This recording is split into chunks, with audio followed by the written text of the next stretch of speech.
Hey, what's going on internet? Leroy from NoiseGate. And with the release of Ableton Live 10 back in February, I just thought it would be a really good opportunity to put together a bit of a video series on some of the features that have been brought forward for the Ableton Live 10 and the Push 2 controller in the context of kind of, arranging some beats, doing some samples, while showing off some of the new features that have been included with this great controller. So check this out. Okay guys, in this video I just want to talk a little bit about drum arrangement and drum programming on Ableton Push 2 and some of the new features that have been brought forward with Live 10. So the first thing I want to do is obviously hit the browse button because I want to load up some drum sounds. And the first thing you'll notice on the displays is the collections folder, which will be visible on Push's displays here. Basically, these are just little folders that you can color code and assign different drums, different sounds to each folder, and predominantly the sounds that you would most frequently use throughout your projects. And in this folder here, I have the full Lotus kit, which is a drum kit that was featured in the Chop and Swing pack for Live 10, and it's something I'm going to use now. So this is my drum rack here.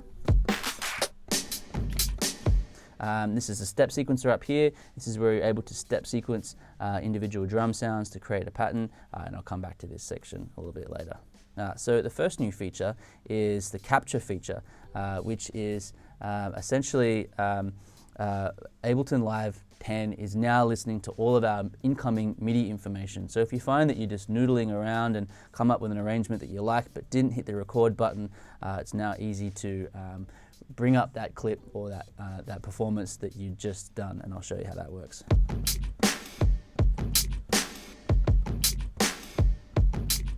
So say that's something that I wanted to capture but didn't have the record button on. All I need to do now is press the record button, hold it, and also press a new, and it will bring up that MIDI clip of that performance that I just recorded.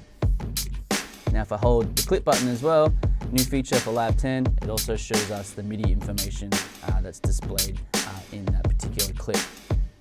And this works really well because it records and plays back the MIDI notes relative to the groove and the tempo in which that I just played them in at as well. So I'm going to hit the quantize button just to quantize those notes and make it a little bit tighter. And now I'm just going to go ahead and just add a few more notes into this arrangement. And I'm just going to select my kick, place in some kick sounds, add a clap over that snare,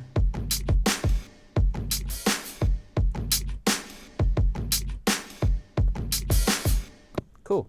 So I've only got a 2-bar clip at this moment, so say I wanted to make it a little bit longer but also add some variation. So I'm going to hold my double loop button to double the length of that loop that I just had recorded. And if I go over to my layout button over here and press it until it says loop selector, these 4 buttons now give me an indication of whereabouts I am in my clip, and I can select individual parts or portions of my clip. So this first button here is obviously the first bar, the second bar, third bar, and the fourth bar.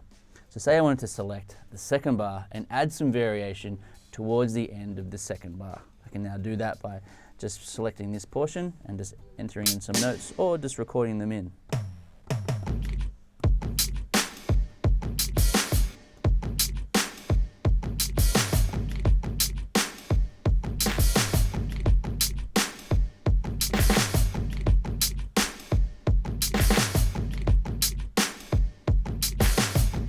So I've got like a bit of a drum roll at the end of that second bar there. So if I press both the bar 1 and bar 2 in the loop selector, play these back, cool. So I've got a bit of an arrangement there. But say I wanted to duplicate the arrangement from bar 2 and duplicate it to the end of bar 4. It's now possible to do that on Push just by simply holding down the duplicate button, holding it down, selecting that portion of the bar and pasting it to the end of bar 4. Now when I select them all back,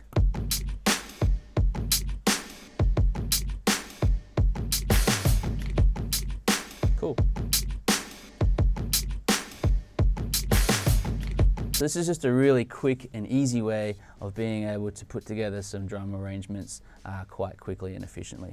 But it goes a bit deeper than that. If we hold individual notes, we are able to see them zoomed in on Push's displays. Then up here in the top left-hand corner, we have some ability to be able to change some of the parameters like velocity.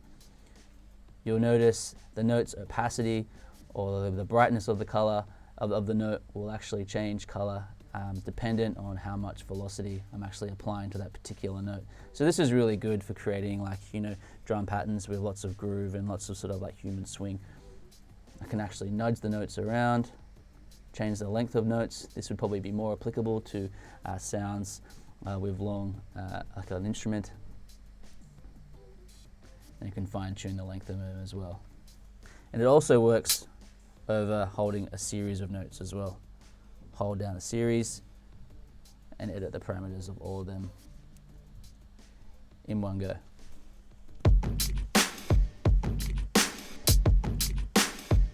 Cool. So I'm just going to move over to my next channel, new MIDI clip, and I'm actually going to open up an 808 kit to program in some 808 hi-hats. So I'm going to go browse.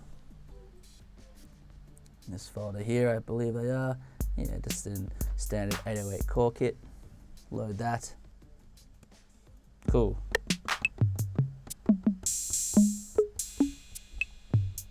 So I'm just going to program in some hi-hats using this hi-hat here. And if I go to my layout button over here, press it until it says 16 velocities. This is where you're able to get 16 different velocities per note. So the smallest amount of velocity and the highest amount of velocity there, and everything in between, which is really good for programming hi-hats because you can really program in things, giving it a lot more human feel and a bit more swing. So I might choose the largest velocity for the first portion. Enter in the notes in the step sequencer and select a lower velocity.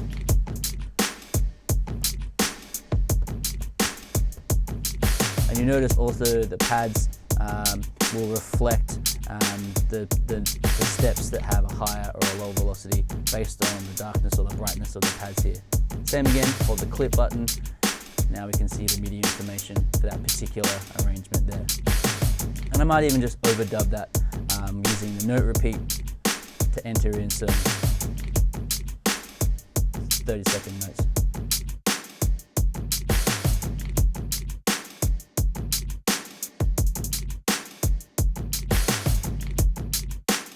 Thanks for checking out the video, guys. If you have any questions or any comments, please leave them in the comments below, and I look forward to seeing you in the next video.